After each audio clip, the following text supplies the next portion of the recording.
Are you guys ready to cry? Well, I know I did, and I'm probably going to again because today's book is Me Before You by Jojo Moyes. So I hope you have Kleenex nearby. And today's wine that we have was actually a panic pick because the guy at Table and Vine, actually there were 3 of them, and they kept asking me if I needed help, and I was like, no, I'm just looking.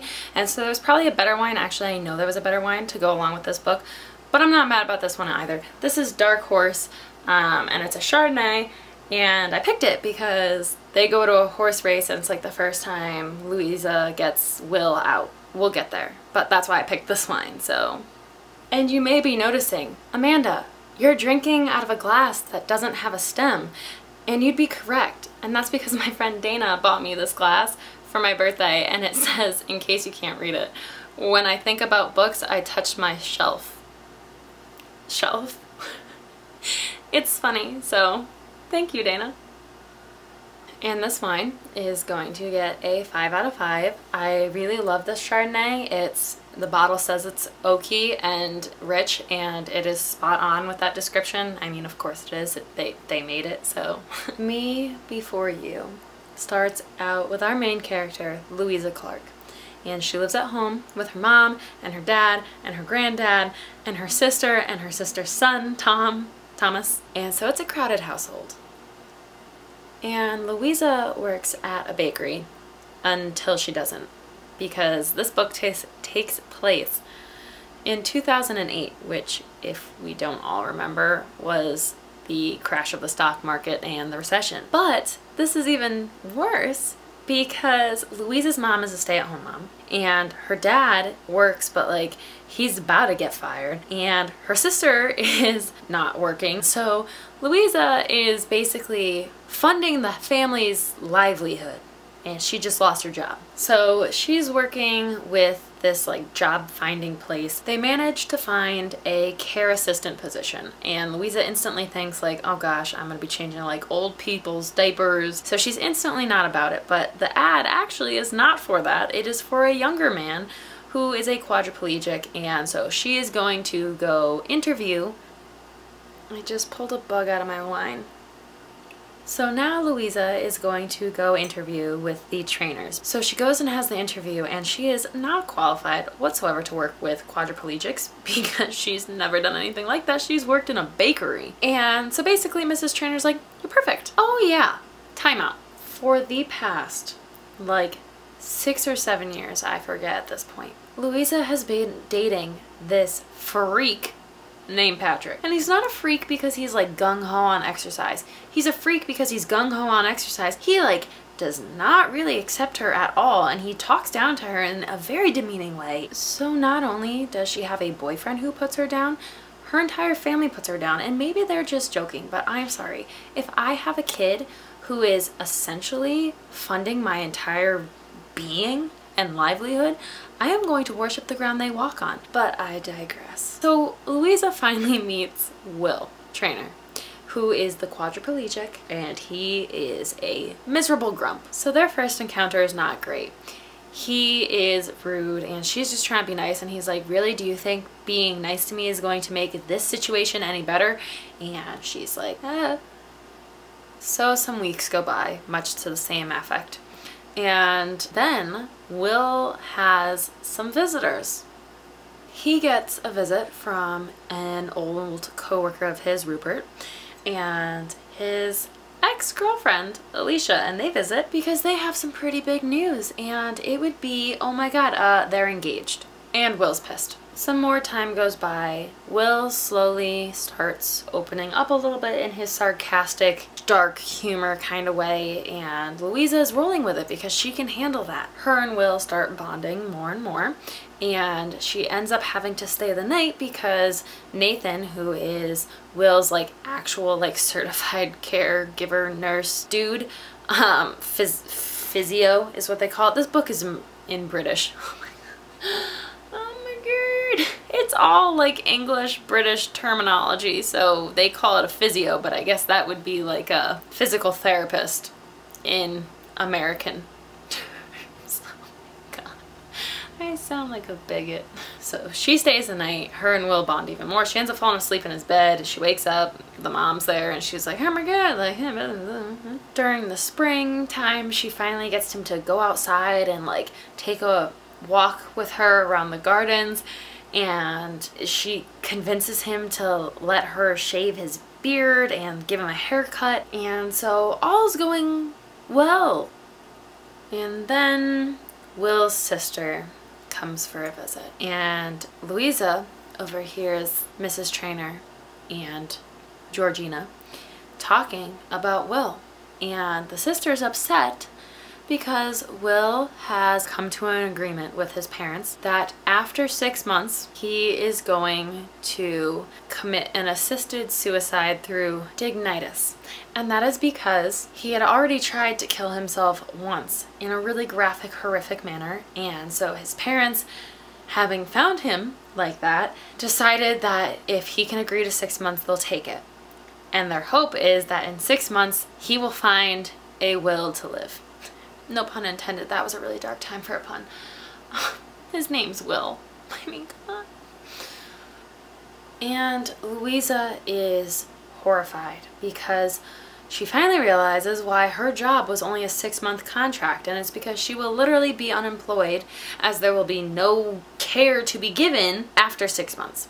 And so she is horrified and has resigned that she is going to quit. Mrs. Traynor comes by and tells her to her house and begs her, please, you're our last hope, you know, because like we're really just trying to get him to see the value of life. Even if the value of his life wasn't in his mind as great and as fulfilled and as adventurous as before, it can still be good. And Louisa's like, I don't know, but she does it anyway. So now Louisa has made it her mission to get Will to see why his life, even in a wheelchair, can still be good. So she brings him to a horse race. Yeah, I know it's a stretch, don't. The other one I was going to pick, just so everyone is aware, was Live a Little, which is what he tells Louisa to do all of the time. But the guys at Table and Vine pressured me and I panicked. And I'm not good when people talk to me anymore, and quarantine didn't help. But it turns out Will hates horse races, and also they parked in the grass and it rained, so his wheelchair, which is heavy because it's electric and all like souped up, can't make it through the grass. And then he gets there and everyone's staring at him, and if he wants to eat he has to be fed, and he has to be fed in public, and he hates that. And so the whole day is just an absolute nightmare.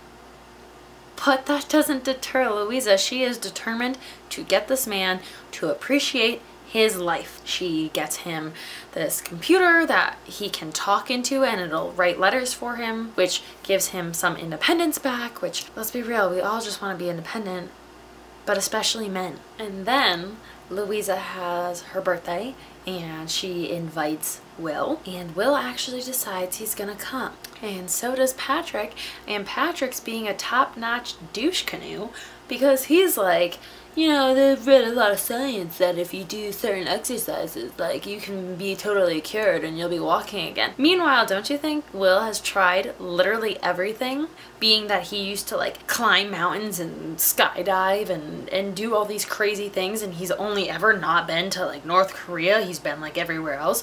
Don't you think he's tried everything? It's not something that you can fix, Patrick. Wow, I am so sorry. I got really heated right there for a second. Will is winning over her family without even trying. And anyway, so it comes time for present time, and Patrick's gift is this little tiny gold like star necklace on a little tiny chain, which is totally not Louisa. And so she's like, oh my god, thanks. And then Will gives her the best present she has ever received in her entire life, which were these yellow and black striped like bumblebee leggings that she had as a child that her mom threw out, that she was absolutely in love with. He found them in an adult size and bought them for her because in like at this time 3-4 months they've known each other, he knows her better than her stupid fitness crazed beef head of a boyfriend. So Louisa's trying to come up with all these activities she can do in the short time frame that Will has left. And she takes him on a drive and they come across a tattoo parlor, and she's like, I've always wanted a tattoo. And he's like, then why not? And she's like, my mom would kill me. And he's like, turn around. They get tattoos. She gets a bumblebee on her hip, and he gets a tattoo that says best before, and then the date of his accident that made him a quadriplegic. Will gets an invite to Alicia and Rupert's wedding, to which he decides last minute that he's gonna go. And you want to know what, Louisa? You're gonna come with me. They go to the wedding and they dance in the middle of the dance floor. She sits in his lap and they just spin in circles. Louisa's been planning this big trip for Will because she wants to show him that he can skydive and he can swim with dolphins. He can still do a lot of things. Yes, with help, but he can do them. And so she goes to tell Patrick, because Patrick has been training for this like crazy marathon triathlon, dumb weird crap. It's the same week that Louisa was planning for Will's vacation. Long story short, they break up. So right before they're supposed to go on vacation, he gets sick, and so they can't go. Now she has to improvise because time is running out. So Louisa comes up with a different vacation they can go on once Will is better, and so they go on it. Basically, they fall in love. They're on the beach and she kisses him and he's like, no, Louisa, I can't. And she's like, what? And he's like, I'm not what you need out of the world. You need someone who can explore it with you and who can go and do things with you, and I'm not it, and I'm sorry, but like my mind hasn't changed. So they take an awkward plane ride back in silence. Everything with them, their little flirtatious whatever, is over. It's all done. And then Mrs. Trainer calls and is like, you need to come here now. And so she goes, and he's like, hey Clark, tell me something good. She just tells the story of their love, and so she starts crying like I am, like a fool. Frick. Will ends up dying. Louisa is obviously heartbroken, but he wanted her to live, and so he left her money for her to like see the world and live her life. She goes to Paris. He sent her a letter that was like, basically, I love you and I'm sorry. Still tears. Still tears. But anyway, that is the end of it. Again, hide your shame, Amanda, hide your shame. Here's the freaking breakdown. The cover design for me, though, is still going to get a 4 out of 5 because, like, it's a red background with text. There's not much happening. The title carries the most weight. Characters are going to get a 5. You get such a great variety. You have Will with the sarcastic, dark humor. You get Louisa, who's like this bright, funny, like almost sunshiny girl until she's not, and you have Patrick, who's a douche canoe. The plot is also going to get a 5 out of 5. I loved the story. It stuck with me. I ordered the next 2 books in the series because I needed to know more. The ending, as much as I would love to give it a 0, Jojo Moyes, is a 5 out of 5. Because while I hated it, I hate the fact that Will dies, but it made me sob like a little baby. So I guess it served its purpose. The book drop is a 4 out of 5. I guess it could either be where Louisa finds out that Will is going to kill himself, or it could be the very end where Will actually kills himself and Louisa's there. And so Me Before You gets a 4.6 out of 5, and my heart is broken. Thank you so much for watching. Until next Friday, I will be mourning the loss of Will Trainer.